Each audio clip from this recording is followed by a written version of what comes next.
Всем привет, друзья! Яйца, лимон, сахар, сливочное масло, кукурузный крахмал. Также подробный рецепт есть в описании.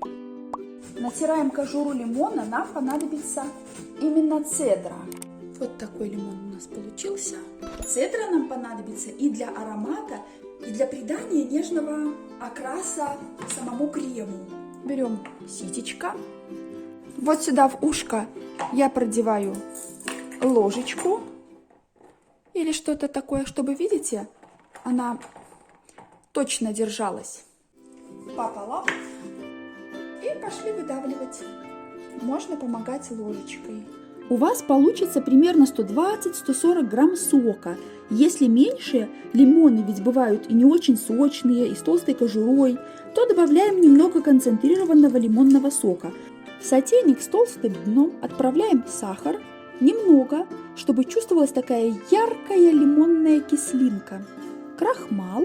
У меня одна большая, сверху чайная ложка.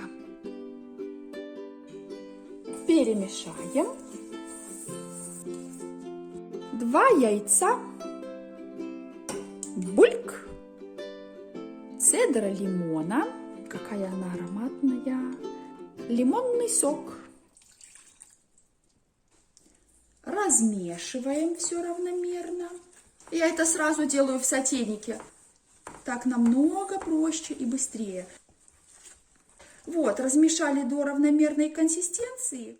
Ставим на средний огонь до закипания. Все время вот так помешиваем. У меня закипела масса уже, видите, пузырьки. Сейчас я ставлю огонь на минимум. И вот так помешивая, провариваю еще около 2 минут. Видите, какая масса стала пышная, воздушная и увеличилась в объеме. Конфорку выключаем и добавляем сливочное масло. Пока масса еще горячая, сливочное масло успеет растаять. Посмотрите, какая густая получается масса. Ну вот я провожу, и остается след. Видите? Переливаем в формочку. Замечательный вариант для начинки бисквитных тортов, пирожных, эклеров.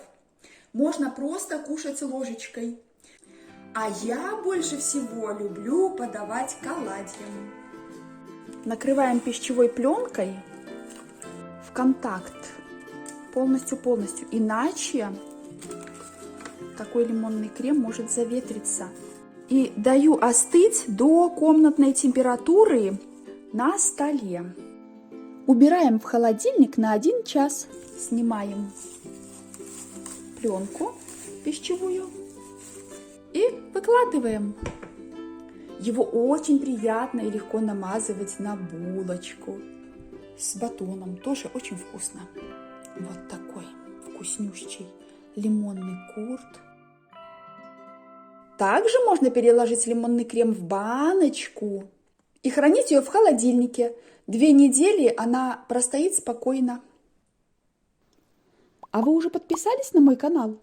Тогда ставьте лайк за такую вкусняшку.